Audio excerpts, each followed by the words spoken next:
Hello प्यारे बच्चों। तो आज मैं आपके लिए लेके आया हूँ केमिस्ट्री +2 की, और जिसका पहला चैप्टर है solid state.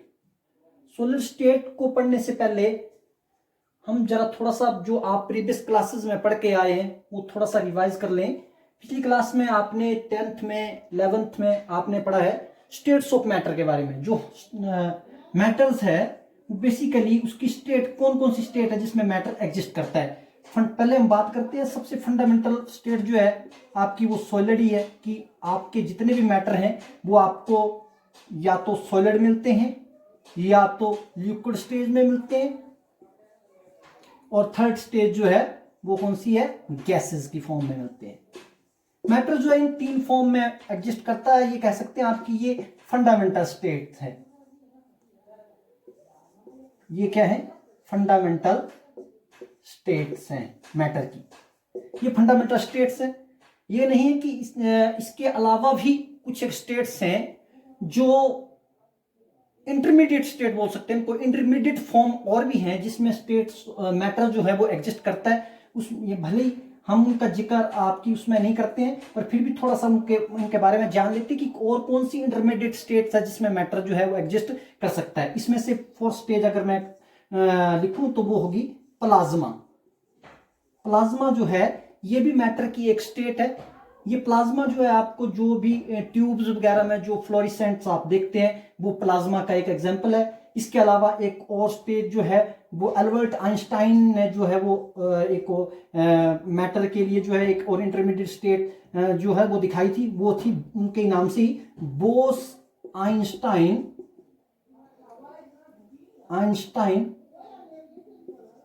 Condensation. Bose Einstein condensation. और एक और थी सिक्स स्टेट, कौन सी है, न्यूट्रॉन डीजनरेटेड।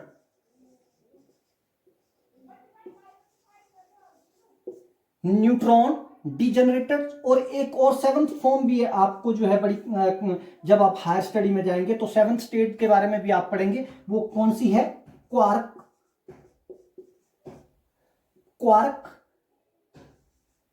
Gluon plasma. ये जो चार स्टेट्स मैंने ये चार स्टेट्स जो मैंने बताई इनको हम बोलते हैं intermediate states. Intermediate states of matter.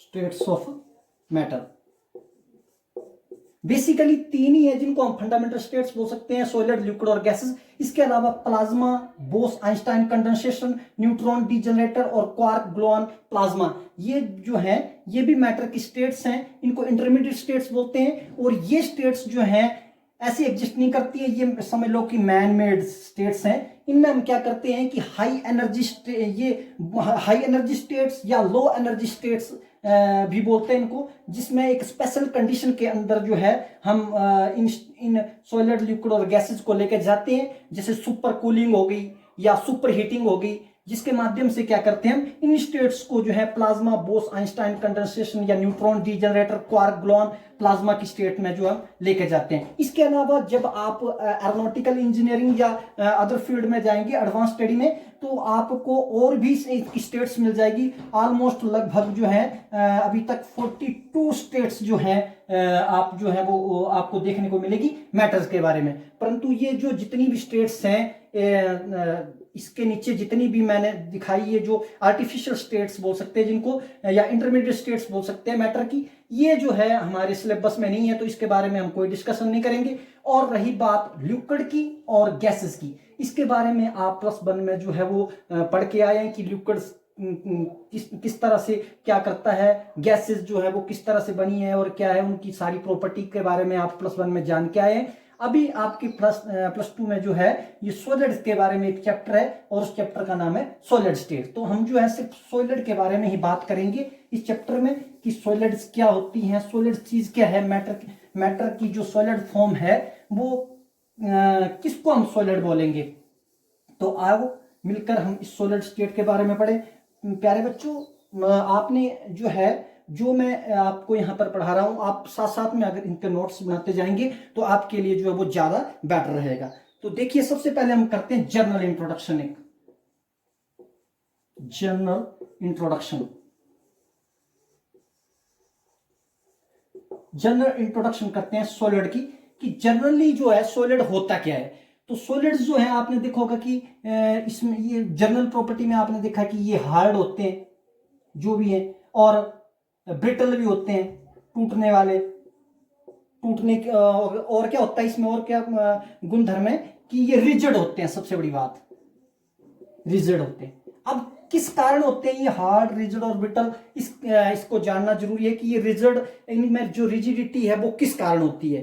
तो मैं आपको बता दूं कि जैसे आपने +1 में पढ़ा है कि जो हमारी गैसेस हैं और लिक्विड हैं उनमें क्या होता था, फ्लूइडिटी होती थी गैसेस में, या लिक्विड की बात करें तो उनमें क्या रहती थी, फ्लूइडिटी रहती थी, वो फ्लो कर सकते थे। परंतु अगर हम सॉलिड की बात करें तो इसमें ये फ्लूइडिटी नहीं होती है, यानी कि ये फ्लो करते थे। और फ्लो किस कारण करते थे, ये किस कारण नहीं करता है, उसके पीछे एक रीजन क्या है कि एक आप वर्ड याद रखेंगे, constituent particle. Constituent particles word जो है बार बार आता रहेगा। कंस्टिट्यूएंट पार्टिकल का मतलब है कि ये कंस्टिट्यूएंट पार्टिकल आपके एटम्स हो सकते हैं, आयन हो सकते हैं, या मॉलिक्यूल्स हो सकते हैं।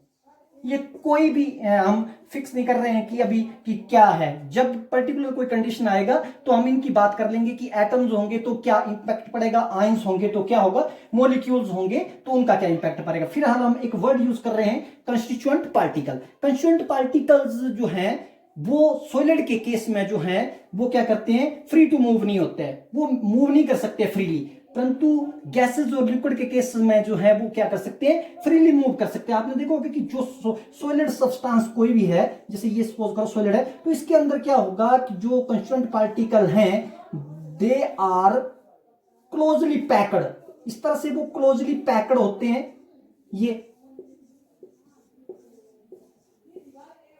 ये सारे के सारे मॉलिक्यूल्स, एटम्स या आयंस कुछ भी है, वो इस तरह से क्लोजली पैक्ड होते हैं और उनके बीच में कहीं पर भी उनको मूव करने के लिए जगह नहीं हो सकती है। आपने छोटी उसमें +1 में ये भी पढ़ा होगा कि जो मॉलिक्यूल्स है उसमें एक्चुअली होता क्या है, ट्रांसलेशन मोशन भी हो सकती है। एक होती है ट्रांसलेशन मोशन, ट्रांसलेट करना, एक स्थान से दूसरे स्थान पर जाना, और एक होता है वाइब्रेशनल मोशन, कि वाइब्रेट करना, ट्रांसलेट नहीं कर रहा है वो, सिर्फ वाइब्रेट कर रहा है, वाइब्रेशनल मोशन। एक तो क्या हो सकता है, या रोटेशनल मोशन हो सकती है, रोटेशनल मोशन। ये रोटेशनल वाइब्रेशन के लिए एक टर्म हम इकट्ठा यूज कर लेंगे, ओसिलेशन, ओसिलेट कर रहा है। तो जो कंस्टिट्यूएंट पार्टिकल होते हैं, एक सॉलिड की बात कर रहा हूं मैं अभी, सॉलिड के जो कंस्टिट्यूएंट पार्टिकल होते हैं उनमें क्या होता है कि जो इनके बीच में एक इंटरमीडिएट इंटरमोलिक्यूलर फोर्सेस होती है, जिसकी वजह से ये एक दूसरे के क्या है, intermolecular forces are those forces which try to keep the constituent particle closer together, जिसकी वजह से क्या होते हैं कि ये कंस्टिट्यूएंट पार्टिकल जो है एक दूसरे के बिल्कुल क्लोज रहते हैं। और due to that a solid जो है वो क्या रहता है, रिजिड बन जाता है, हार्ड बन जाता है, उसमें जो फ्लूइडिटी है वो नहीं रहती है, वो फ्लो नहीं कर सकता है। ये जनरली आपने छोटी क्लासेस में भी ये इंट्रोडक्शन जो है वो सुन रखी होगी कि सॉलिड के जो मॉलिक्यूल्स हैं that's are tightly packed, they are closely packed with respect to each other, and there is only a intermolecular force between them, intermolecular force। इनके बीच में क्या होती है, इंटरमोलिक्यूलर फोर्सेस होती है जो इनको बाइंड करके रखती है, बाइंडिंग फोर्स भी बोल सकते हैं। इनके बीच में intermolecular forces is a binding force जो इनको बाइंड करके रख रही है, और जिसकी वजह से जो है सॉलिड की एक डेफिनेशन बन जाती है। वो डेफिनेशन लिख लेते हैं हम कि सॉलिड किसे कहेंगे हम डेफिनेशन के तौर पर। ये जो सारा हमने डिस्कशन किया, इससे सॉलिड की जो एक डेफिनेशन है, हम सॉलिड की क्या प्रॉपर्टी बन जाती है जनरल सी, उसको डिस्कस करते हैं कि सॉलिड जो होते हैं, सॉलिड इज डिफाइंड एज, लिख लीजिए इसको, solid is defined as, solid is defined as that matter, solid is defined as that a form of matter, लिख लीजिए आप, a form of matter that form of matter, solid जो है matter की वो फॉर्म है which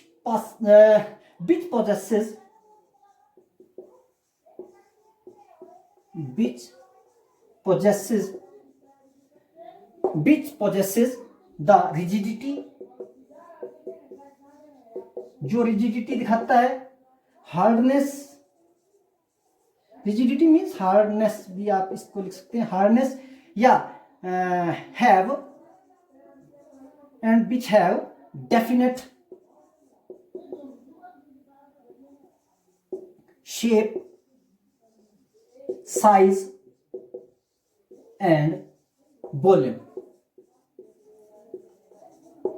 यानी कि सॉलिड जो है मैटर की वो फॉर्म है जिसमें जो है रिजिडिटी पोजेस करता है और जिसका डेफिनेट शेप होता है, डेफिनेट साइज होता है और क्या होता है, डेफिनेट वॉल्यूम होता है। ये नहीं हो सकता कि जैसे सपोज कीजिए ये आपके पास ये हमारे पास डस्टर है या मार्कर है, ये ऐसा नहीं है कि आज हमने देखा ये डस्टर ये है ऐसा करके और इसकी देख लीजिए इसका डेफिनेट शेप है, डेफिनेट साइज है, और अगर इसकी वॉल्यूम की बात करें तो इसका वॉल्यूम भी डेफिनेट है। ये नहीं कि आज ये था और कल को हमने देखा और ये थोड़ा जो है इसका शेप चेंज होकर ये गोल बन गया या इसका साइज जो है वो थोड़ा बढ़ गया या कम हो गया। ये जो है एज यूजुअल नॉर्मली बात कर रहा हूं कि अगर हम इसकी सराउंडिंग में जो है कोई किस तरह की एक्सटर्नल फोर्सेस एक्स्ट्रा कुछ नहीं कर रहे हैं तब की बात है ये। तो इसका जो शेप, साइज और वॉल्यूम जो होगा वो क्या होगा, निश्चित होगा। अब ये सब्सटेंस जो है वो सॉलिड स्टेट में एग्जिस्ट क्यों कर रहा है, due to net effect of two opposite forces. मैंने आपको बोल दिया नेट ऑपोजिट फोर्सेस आप लिख सकते हैं,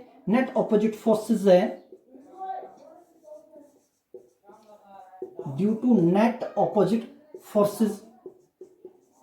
नेट ऑपोजिट फोर्सेस एक मैंने बताई आपको पहली, intermolecular forces, due to intermolecular force है एक तो उन मॉलिक्यूल्स के बीच में बाइंडिंग फोर्स लगी है, और एक दूसरी जो है वो है उसकी थर्मल एनर्जी। थर्मल एनर्जी मैंने आपको कहा है कि जब कोई ये सब्सटेंस है उसके अंदर जो ये मॉलिक्यूल्स हैं, कंस्टिट्यूएंट पार्टिकल्स हैं, वो क्या कर रहे हैं, वो मूव नहीं कर रहे हैं पर एटलीस्ट अपनी जगह रोटेट कर सकते हैं, वाइब्रेट कर सकते हैं, जिसकी वजह से क्या है एक एनर्जी जो है वो सॉलिड के अंदर जो बन रही है उसको बोला जाता है थर्मल एनर्जी। ये थर्मल एनर्जी है due to kinetic energy of the constituent particles भी हम बोल सकते हैं। और ये थर्मल एनर्जी जो है इसको हम कह सकते हैं कि थर्मल एनर्जी ये डायरेक्टली प्रोपोर्शनल है टेम्परेचर की। अगर टेम्परेचर बढ़ेगा तो थर्मल एनर्जी भी बढ़ेगी। कहने का मतलब है अगर टेम्परेचर लो है तो उस सॉलिड की जो थर्मल एनर्जी होगी वो भी क्या होगी, लो होगी। जैसे ही टेम्परेचर राइज करेगा तो वो उसकी थर्मल एनर्जी भी क्या कर जाएगी, राइज कर जाएगी। तो ये दो फोर्सेस हैं जिसकी वजह से सॉलिड जो है आपको सॉलिड की फॉर्म में दिखने को मिलता है। अब इतना डिस्कशन के बाद हम थोड़ा सा जो है इसकी सॉलिड की जो जनरल प्रॉपर्टी हैं उनको भी थोड़ा सा लिख लेते हैं कि जनरल प्रॉपर्टियां क्या क्या बन जाती है। सॉलिड के पास ऐसी कौन सी प्रॉपर्टियां हैं, the general property of the solids जो हैं वो कौन कौन सी हैं, देख इनको भी जरा थोड़ा लिख लेते हैं। ये थी आपके पास जनरल इंट्रोडक्शन। अब हम लिखेंगे general properties. General properties of a solid. Solid की बात कर रहे हैं, जनरली प्रॉपर्टी है ये। कुछ एक प्रॉपर्टी होती है वो स्पेसिफिक होती है जिसमें हम क्या करते हैं कि सॉलिड जो है उन पर जो हमारी जनरल प्रॉपर्टी है उनमें से उसमें से वेरिएशन आ जाती है उसमें बहुत ज्यादा। हम जनरल की बात कर रहे हैं कि जनरली जो है सॉलिड में किस तरह की गुण धर्म आपको देखने को मिलेंगे, किस तरह की प्रॉपर्टी आपको देखने में मिलेगी। नंबर एक, दे हैव लिख लीजिए, दे हैव डेफिनेट शेप। एक तो डेफिनेट शेप, ये हमने पहले भी डिस्कस कर लिया कि definite shape, definite size and volume. कि जो आपके पास सॉलिड्स होते हैं उनका डेफिनेट शेप होता है, डेफिनेट साइज होता है और डेफिनेट ही वॉल्यूम होता है। यानी कि दे हैव रिजिडिटी होती है उनके पास। आप ये भी लिख सकते हैं दे हैव अ रिजिडिटी, और करके लिख लीजिए दे हैव रिजिडिटी। और रिजिडिटी जो है उनके पास रहती है, इसकी वजह से और दूसरी प्रॉपर्टी आपकी, अगर हम कंप्रेसिबिलिटी की बात करें, कंप्रेसिबिलिटी,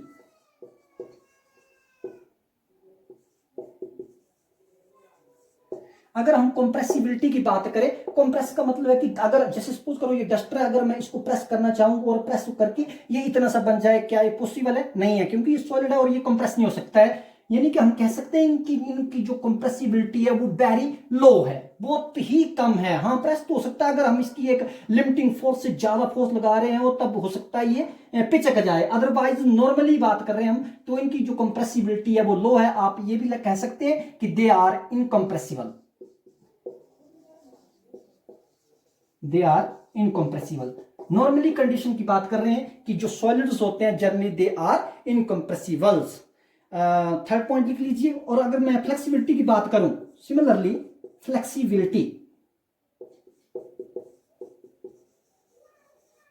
फ्लेक्सिबिलिटी तो जो सॉलिड्स होते हैं जनरली वो उनकी फ्लेक्सिबिलिटी भी क्या रहती है? Very low, due to strong intermolecular forces between the constituent particles.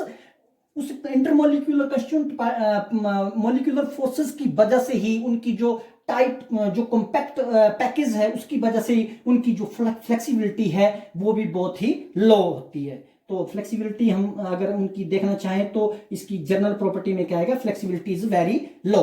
Similarly अगर हम डिफ्यूजन की बात करें, डिफ्यूजन, अगर हम डिफ्यूजन को लेकर बात करें कि उनकी डिफ्यूजन पावर, अगर हम लिख सकते हैं डिफ्यूजन पावर या डिफ्यूजन एंथैल्पी भी बोल सकते हैं, तो वो डिफ्यूजन एंथैल्पी जो है वो भी बहुत ही लो होती है। इनकी डिफ्यूजन एंथैल्पी जो है वो बहुत ही लो होती है। जैसे अगर मैं गैसेस की बात करूं, जैसे जनरली जो हम परफ्यूम यूज करते हैं, उसको हम परफ्यूम्स को प्रेस करते हैं तो एकदम से जो उसकी स्मेल है वो पूरे कमरे में डिफ्यूज कर जाती है, फैल जाती है। परंतु क्या सॉलिड के केस में ऐसा है कि हमने प्रेस किया और सॉलिड चारों तरफ जो है वो फैल गया? तो उसका जो डिफ्यूजन पावर है वो बहुत ही लो है, यानी कि diffusion power is very low. Fifth point लिख लीजिए जनरल प्रॉपर्टी में, melting point MP and boiling point BP. Melting point और बॉइलिंग पॉइंट की अगर हम बात करें तो उनका वो जो है वो बहुत ही हाई होता है इन कंपैरिजन टू लिक्विड और gases. Melting point and boiling points of the solids are generally very high. और सिक्स प्रॉपर्टी जो बड़ी यूजेबल है वो क्या है? They are solids, they are good conductor of, good conductor of heat and electricity।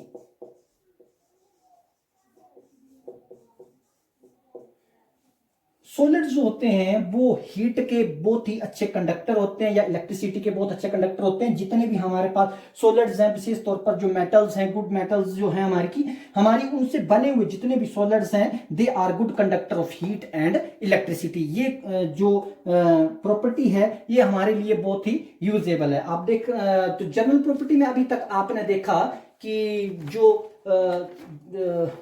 Solids होते हैं they have definite shape, size and volume, they have rigidity, they have उनकी कंप्रेसिबिलिटी की बात करें तो बहुत ही लो होती है, यानी हम कह सकते हैं कि दे आर इनकम्प्रेसिबल। फ्लेक्सिबिलिटी की बात करें तो फ्लेक्सिबिलिटी जो होती है वो बहुत ही लो होती है। और डिफ्यूजन पावर की बात करें तो डिफ्यूजन पावर भी उनका बहुत ही कम होता है। और मेल्टिंग पॉइंट और बॉइलिंग पॉइंट की बात करें तो वो बहुत हाई होता है। और they are good conductor of heat and electricity, जो है उनकी वो बहुत अच्छे उदाहरण हैं सॉलिड्स। तो ये जनरल सी प्रॉपर्टी थी। इन प्रॉपर्टियों में भी आप जो है जब हम सॉलिड को एक अंडर स्पेसिफिक कंडीशन ले जाते हैं, उन पर हाई एनर्जी स्टेट या लो एनर्जी स्टेट अप्लाई करते हैं, तो ये जो जनरल प्रॉपर्टी है इनमें भी आपको वेरिएशन देखने को मिलता है। तो ये थी आप जनरल प्रॉपर्टी जो आप छोटी क्लासेस में भी पढ़ के आए थे, पर मैंने फिर भी आपके साथ जो है ये डिस्कशन कर दिया कि इस तरह से 6-7 प्रॉपर्टियां जनरली आपको पता होनी चाहिए कि एक सॉलिड होता क्या है, किस तरह से, और एक सॉलिड बनने के लिए क्या क्या चीज जो है वो जरूरी थी, वो मैंने आपके साथ जो है वो डिस्कस किया। तो अब हम आपके सामने डिस्कस करने जा रहे हैं कि जो सॉलिड्स हैं जनरली आपका जो चैप्टर है वो यहां से स्टार्ट होता है कि क्लासिफिकेशन ऑफ सॉलिड की बात करें क्लासिफिकेशन सॉलिड की अगर हम करना चाहे, क्लासिफिकेशंस ऑफ सॉलिड्स। अगर सॉलिड की हमने क्लासिफिकेशन करनी हो तो सॉलिड्स जो है वो दो तरीके के आपके पास आते हैं। नंबर एक आता है आपका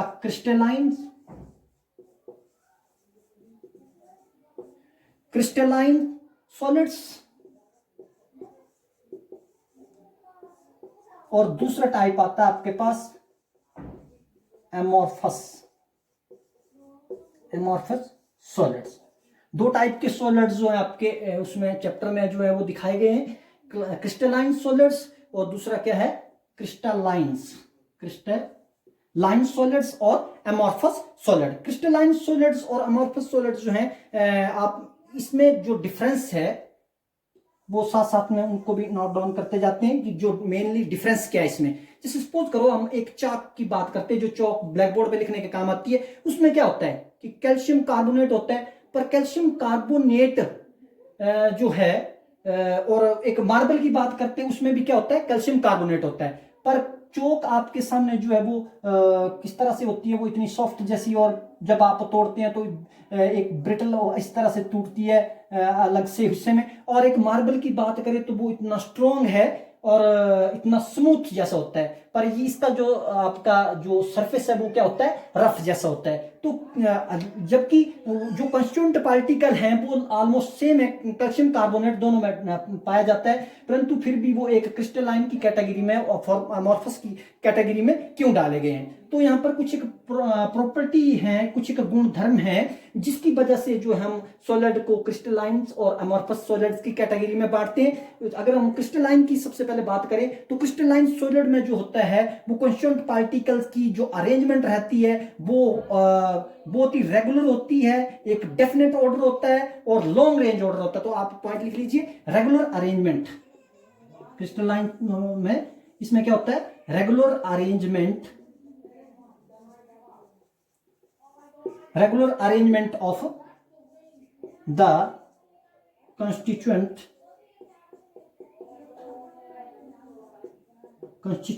पार्टिकल मैं पहले ही बता चुका हूं। कंस्टिट्यूएंट पार्टिकल कुछ भी हो सकता है, एटम्स हो सकते हैं, आयंस हो सकते हैं, मॉलिक्यूल्स हो सकते हैं। और वो regular arrangement of the constituent particle जो होती है वो लॉन्ग रेंज होती है, लॉन्ग रेंज ऑर्डर होता है उनका। जैसे सपोज करो अगर आपके पास एक कोई मॉलिक्यूल्स ये है तो इस तरह से वो डेफिनेटली एक ऑर्डर फॉलो करेंगे और काफी लंबा लॉन्ग रेंज तक जो है ऑर्डर फॉलो करेंगे। जैसे सपोज करो एक एटम जी है, ये अलग टाइप का, ये इस तरह से। तो आपने देखा कि ये एक एटम यहाँ बैठा हुआ है और एक फिक्स दूरी पर यहाँ बैठा हुआ है, उसके सिमिलर यहाँ बैठा है और उसका यहाँ बैठा है, ये वाला इस तरह का। तो आपने जिस तरह से देखा कि एक प्रॉपर्टी जो है इनके बीच में आपको देखने को मिल रही है। ये जो पैटर्न है ये 3 डायमेंशनल उसमें भी फॉलो कर रहा है कि चारों तरफ जो आप जाएंगे तो एक डेफिनेट ऑर्डर मिलेगा और अरेंजमेंट जो होगी वो बहुत ही रेगुलर अरेंजमेंट आपको देखने को मिलेगी। जब अमॉर्फस की बात करें तो ये आपके पास जो रेगुलर अरेंजमेंट कंस्टिट्यूएंट पार्टिकल जो है ये शॉर्ट रेंज होती है। आप इसको ही देख लीजिए कि regular arrangement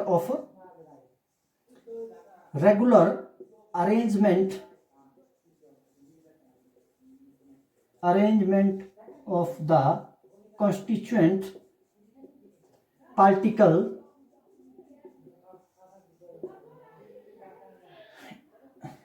is short range। Arrangement तो इनमें भी पाया जाता है पर इसमें क्या होता है कि शॉर्ट रेंज तक होता है। हो सकता है एक यहाँ पे बैठा है, एक इस तरह से, फिर अगली बार आपको इस तरह से मिल जाए।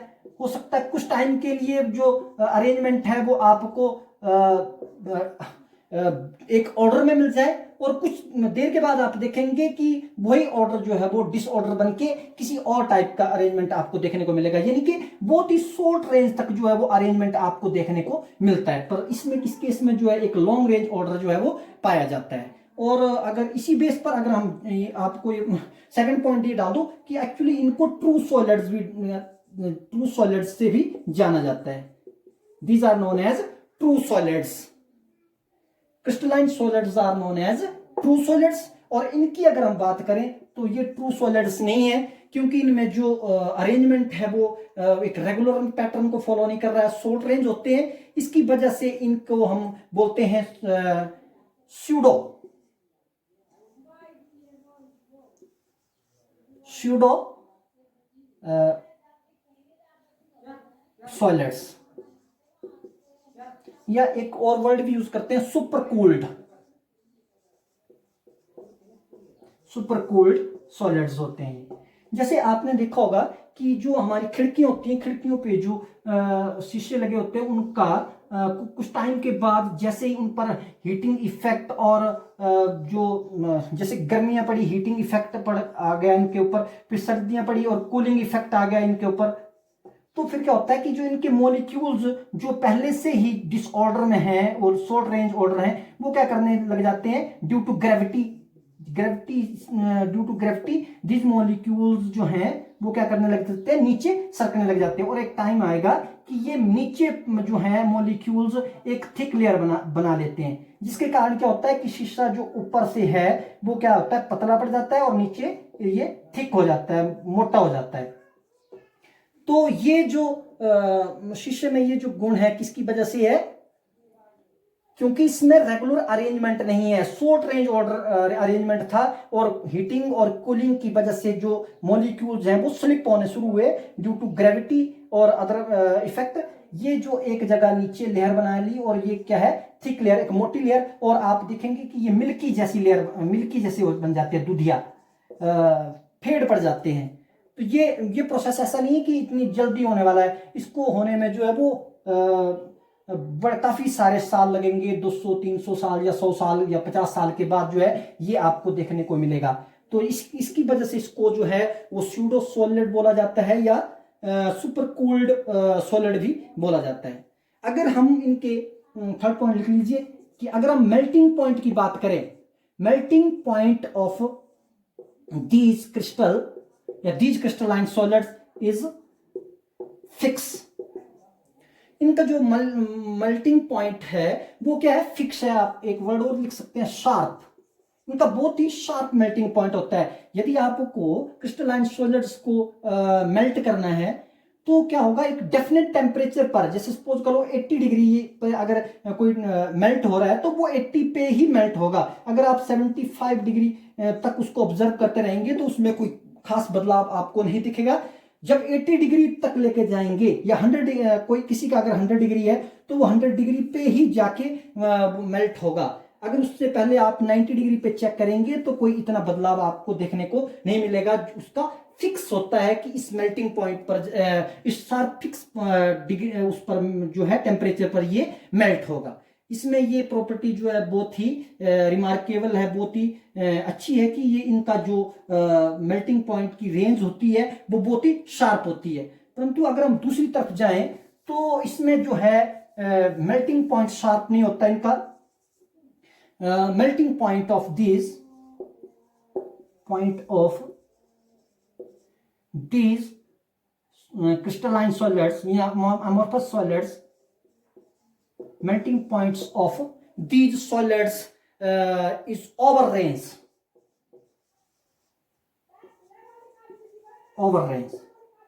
और ये एक रेंज में जाके जो है वो आपको ऐसा देखने को मिलेगा कि in range of temperature, over range of temperature लिख लीजिए, और रेंज ऑफ टेम्परेचर में जो है ये मेल्ट करते हैं। ऐसा नहीं कि फिक्स, आप जिस तरह से ये फिक्स टेम्परेचर पे 100 पे या 80 डिग्री पे मेल्ट हुआ था, इसका क्या रहता है कि ये हो सकता है कि आपने जब 10 डिग्री टेम्परेचर दिया तो ये थोड़ा सा सॉफ्ट पड़ गया, 20 डिग्री पे पहुंचा तो और इसने अपनी शेप को और चेंज कर लिया, 30 पे पहुंचे तो ये और हो गया, उसके बाद 50 पे पहुंचे तो इसका जो स्ट्रक्चर था वो और जो बदल गया। और जब आप इस तरह से करते करते 70 डिग्री तक जाएंगे तो तब जाके हो सकता है ये पूरी तरह से मेल्ट हो जाए। तो इसमें क्या रहता है कि सॉलिड्स जो होते हैं वो एक रेंज ऑफ टेम्परेचर में जो है वो अपना मेल्टिंग पॉइंट, यानी कि मेल्टिंग पॉइंट हम इनका फिक्स नहीं कर सकते कि कब जैसे मेल्ट होने वाले, एक रेंज में जो है ये मेल्ट होना शुरू होते हैं। तो आप कह सकते हैं कि melting point over a range of the temperature, और इन अ रेंज ऑफ टेम्परेचर जो है ये मेल्ट करते हैं। फॉर एग्जांपल इसमें आप लिख सकते हैं प्लास्टिक जो है, प्लास्टिक की चीजें जितनी भी आप अगर उनको पिघलाने लगेंगे तो अलग अलग टेम्परेचर पे प्लास्टिक जो है उस तरह से अपना शेप बिगाड़ता बिगाड़ता कहीं कहीं जाके वो बिल्कुल लिक्विड स्टेट में चला जाएगा। तो ये रेंज ऑफ टेम्परेचर में काम करता है। दूसरी तरफ इसका जो मेल्टिंग पॉइंट अगर इसका देखा हमने तो वो क्या था, बहुत ही शार्प था। अच्छा, फोर्थ पॉइंट लिख लीजिए। अब जो मैं आपको प्रॉपर्टी बताने जा रहा हूं, ये प्रॉपर्टी बहुत इंपॉर्टेंट है। जो क्रिस्टलाइन सॉलिड्स होते हैं, crystalline solids are anisotropic in nature. जो क्रिस्टलाइन सॉलिड्स होते हैं वो एन आइसोट्रोपिक होते हैं, और ये क्या होते हैं, they are isotropic in nature. Isotropic in nature. Anisotropic का मतलब है कि अगर आप इनकी किसी भी साइड में जाएंगे सॉलिड्स की, सपोज करो अगर आपके पास ये कोई बना लेते हैं, ये है arrangement,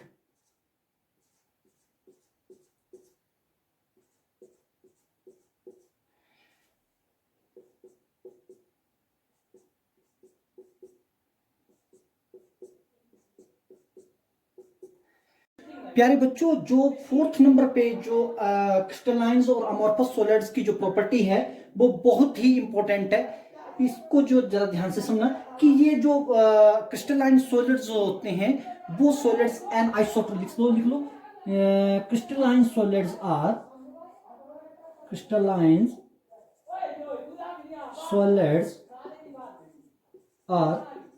N isotropic in nature.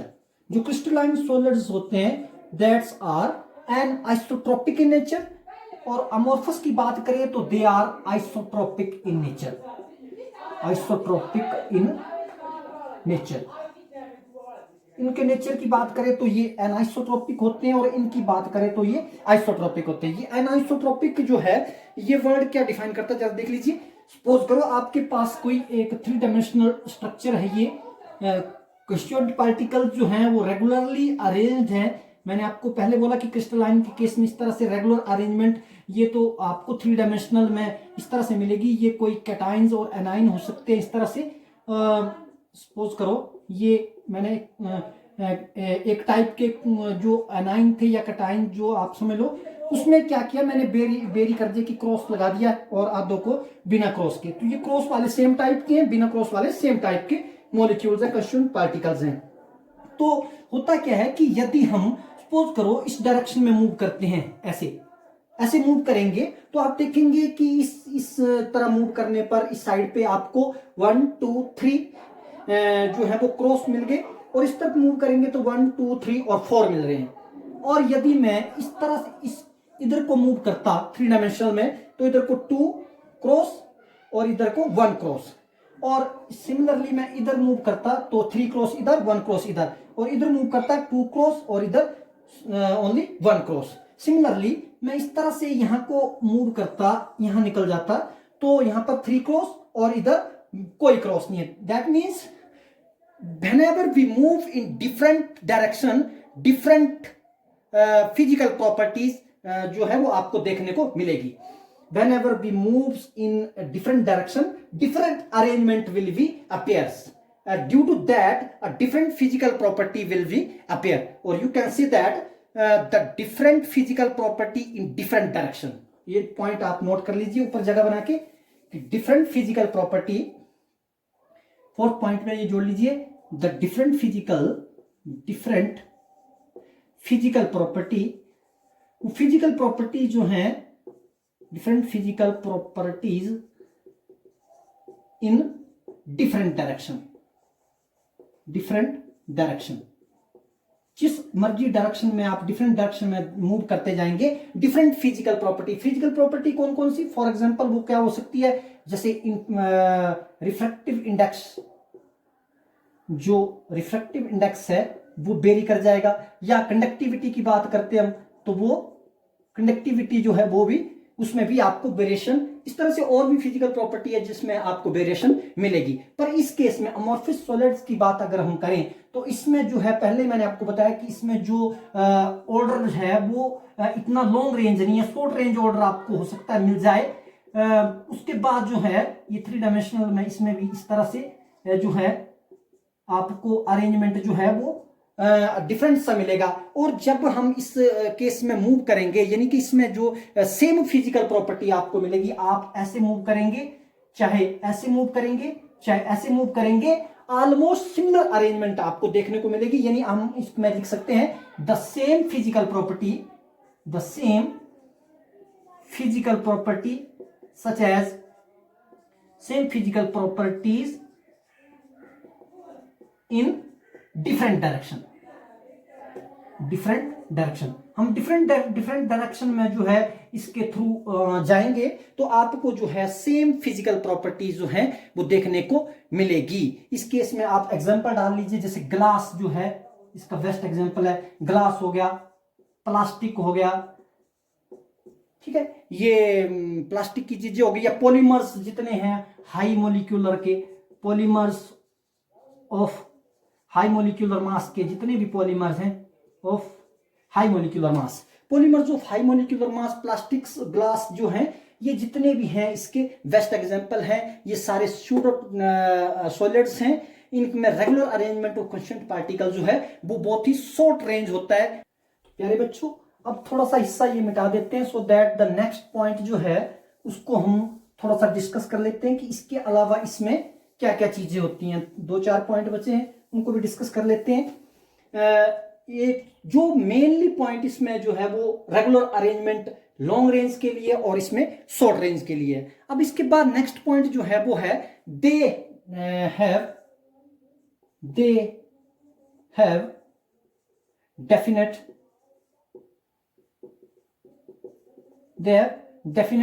Geometry. यानी कि आप इस अगर ध्यान से देखेंगे तो जितने भी क्रिस्टलाइन सोलर्स हैं उनका ज्योमेट्रिकल शेप, जो शेप है वो बहुत ही क्या है, ज्योमेट्रिकल शेप है, ज्योमेट्रिकल शेप्स देते हैं ये। पर इसकी बात करें, दे डू नॉट हैव ज्योमेट्री, इनके पास नहीं होती ज्योमेट्री। ये अगर आप देखेंगे तो इनके स्ट्रक्चर बहुत ही रफ जैसे होते हैं, ये आपको ज्योमेट्रिकल शेप देने वाले होते हैं। तो नेक्स्ट पॉइंट 5th था ये, शायद ये 6th पॉइंट लिख लीजिए कि इसमें और एक जो बेसिक बात क्या है कि they have definite heat of fusion. ये पॉइंट लिख लीजिए, they have definite heat of fusion. इसमें जो हीट ऑफ फ्यूजन है वो बहुत ही डेफिनेट होता है। इसमें दे do not have definite heat of fusion. Heat of fusion को थोड़ा समझ लीजिए। हीट ऑफ फ्यूजन का मतलब होता है the amount of energy which is required to melt 1 mole of solids. 1 mole solids अगर आपके पास है, 1 मोल सॉलिड अगर आपके पास है, उनको मेल्ट करने के लिए आप जितनी एनर्जी देंगे वो क्या कहलाएगी, हीट ऑफ फ्यूजन। तो इसके लिए हीट ऑफ फ्यूजन जो होता है क्रिस्टलाइन स्ट्रक्चर में वो डेफिनेट होता है। और इस केस में जो हीट ऑफ फ्यूजन का जो होता है केस, वो क्या होता है, डेफिनेट नहीं होता है। और एक और पॉइंट इसमें बहुत ही यूजेबल है, वो क्या है, दे अंडरगोज, 7th पॉइंट, दे अंडरगोज clean cleavage। यानी कहने का मतलब क्या है कि whenever they cut by any knife, यदि हम इनको किसी चाकू से काटेंगे, फॉर एग्जांपल ये अगर आपके पास कोई 3 डायमेंशनल क्रिस्टलाइन स्ट्रक्चर है, यदि मैं इसको बीच में से चाकू से काटूंगा तो दोनों जो सरफेस कटे हुए आपको मिलेंगे, they are very smooth and same, एक जैसे, जैसे ये सरफेस, ये कटा हुआ ये सरफेस और ये सरफेस, ये दोनों क्या होंगे, बहुत ही सिमिलर होंगे, एक जैसे होंगे और बिल्कुल क्लीन क्लीवेज आपको मिलेगा। इस केस में दे अंडरगो क्लीन क्लीवेज जो है, आप कह सकते हैं कि जो इनकी cutting with sharp edges the smooth planes are generated, smooth plane generate होते हैं। पर इस केस की बात करें तो इसमें जो है वो स्मूथ प्लेन जनरेट नहीं होते हैं। व्हेनेवर दे अंडरगोज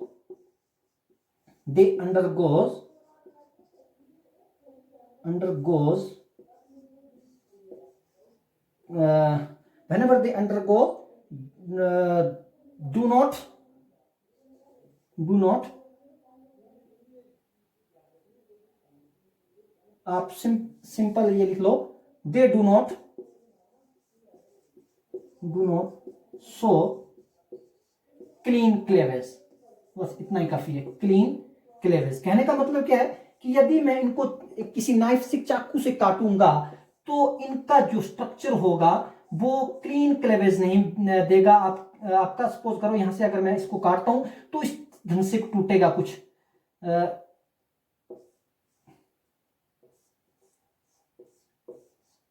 ये वाला हिस्सा आपको इस तरह से रफ जो है वो प्लेन मिलेंगे, आपको क्लीन क्लीवेज नहीं दिखेगा आपका। इसके अंदर जो यहां पर थी वो स्मूथनेस सिमिलर जो है वो प्लेन मिले थे, यहां पर जो है आपको कैसे प्लेन मिलेंगे, रफ से प्लेन मिलेंगे। तो आप कह सकते हैं कि cutting with a sharp edge smooth planes are generated, but in case of amorphous solids rough planes are generated. और सिमेट्री की बात करें, दे ये जो है वो सिमेट्री शो करते हैं, यानी कहने का मतलब क्या है कि ये सिमेट्री शो करते हैं, और दे डू नॉट शो सिमेट्री, ये सिमेट्री को शो नहीं करते हैं। तो ये पॉइंट भी आप जो है लिख सकते हैं। और एक पॉइंट और है कि इसमें जो इंटरफेशियल एंगल जिसके बारे में आप आगे पढ़ेंगे, फिलहाल एक लाइन लिख लो, इंटरफेशियल एंगल जो है आपको मिल जाते हैं यहां पर, इंटरफेशियल एंगल। इसके बारे में अभी आप नहीं समझ पाएंगे अच्छे से, इतना लिख लो कि इंटरफेशियल एंगल मिलेंगे आपको अल्फा, बीटा और गामा करके, वो आपको यहां इस केस में मिल जाएंगे, पर इस केस में नहीं मिलेंगे, डू नॉट। तो इस केस में आप वो डाल दीजिए एग्जांपल, अगर आपको डालना है तो क्वार्टेज आपका जो है वो बेस्ट एग्जांपल है, क्वार्टेज हो गया, डायमंड हो गया, ये जो है इसके एग्जांपल है। और इसमें तो आपको पहले से मैंने बता दिया है कि जितने भी ग्लासेस हैं, सुपर कोल्ड और प्लास्टिक्स, जितने भी प्लास्टिक हैं और पॉलीमर्स जो हैं, जितने भी हाई मॉलिक्यूलर मास के, वो सारे के सारे जो है वो अमोर्फस सॉलिड की कैटेगरी में आते हैं। तो प्यारे बच्चों, आज हमने सॉलिड स्टेट में जो है वो सॉलिड्स के बारे में डिस्कस किया कि सॉलिड्स क्या होते हैं, उनकी जनरल प्रॉपर्टियां देखी, फिर सॉलिड्स जो है ब्रॉड जो आपकी क्लासिफिकेशन देखी, क्लासिफिकेशन में जो है दो कैटेगरी के बारे में आपने डिस्कशन किया, एक किया क्रिस्टलाइन सॉलिड्स और एक अमोर्फस सॉलिड्स। इनकी जो है डिफरेंट प्रॉपर्टियां आपके सामने मैंने रखी और बारी बारी से हर एक प्रॉपर्टी को डिस्कस किया। तो आज के लेक्चर में इतना ही काफी है कि हम जो है नेक्स्ट वीडियो में अब लेके आएंगे आपके पास